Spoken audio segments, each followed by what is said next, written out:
Alright guys, so I recently ran across a TikTok video where somebody was giving Loli like all the loves, and she definitely does deserve all the loves because she was such a good friend to Tiana. A lot of people commented how she didn't seem to notice that her friend was upset, and I don't really get how that is because she noticed that she was hurt and then rushed to help her up, and her eyes were focused completely on her. And in the day and the age where some of these women will either steal their best friend's husband or leave their best friend Ruthie out at some club so they can go off with some random guy or play pick me, it's really nice to see this dynamic, especially considering the time and place of this sort of thing. It's a Southern belle with a black friend, and you never see her family treat Tiana or anybody poorly.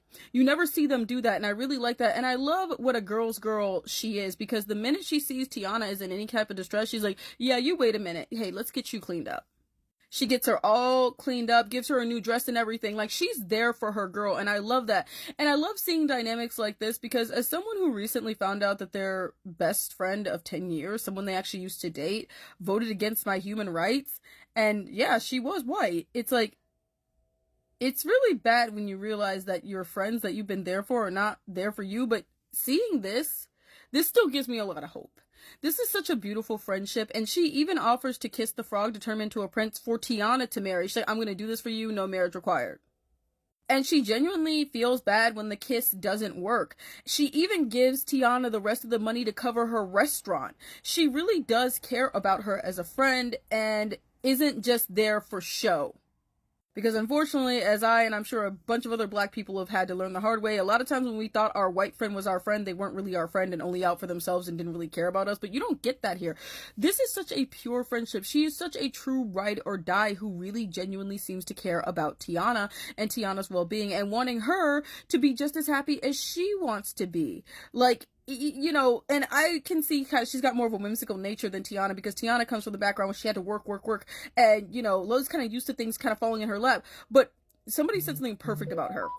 She is spoiled but not rotten, and that's very true, because she's like, oh, maybe I just gotta wish harder, and Tiana's like, sometimes it doesn't work that way, honey. She's realistic, but she's never mean. There's no undertones of resentment here, because I feel like a lot of times in these dynamic where you have a richer friend with someone who doesn't have as much money, like let's take Francine Fransky and Muffy for example, there can be issues because the two are from very different classes, and one of them is very much unaware of their privilege and wealth and rubs it in the other one's face inadvertently at times, and can even come off as snooty and like she's too good for everything. What I love about this character is she doesn't do that at all.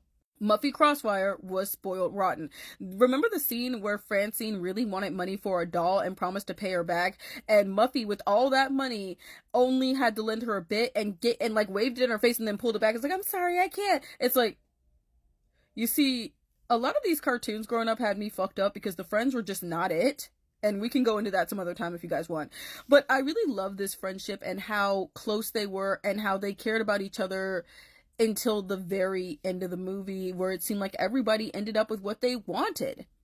Everybody ended up happy, and this was just such a good friendship. Again, this girl sees her friend in distress, and rather than worry about the man catching beignets, she goes to tend to her friend and make sure that she's okay. She doesn't skip a beat. This is a true ride or die. She deserves all the love. She is the best friend anyone could ask for, especially me, as someone who really values friendship. Like, I thought I had this with that person, but I realized I have this with my other friends. Like, one of my friends on this app is an amazing person, and I know she'd be the exact same way. And she's also from the South, which is hilarious. I originate from the same area. And it's just really nice seeing this. And, you know, it makes me feel less cynical because, yeah, that did hurt a lot discovering what I discovered. But I realized, like, you do have really amazing friends still in your corner. And it's really nice when you can relate them to a true ride or die like this one, because a lot of my friends are definitely this girl, and I absolutely love it. She deserves all the love. She's a massive girl's girl. I love that. She's a girl's girl to the bitter end. She even said, no, I'm doing this for you. No marriage required, sweetheart. Let me go ahead and do this for you. She is such a girl's girl and such a ride or die and such an amazing friend. And oh boy, we should all be so lucky.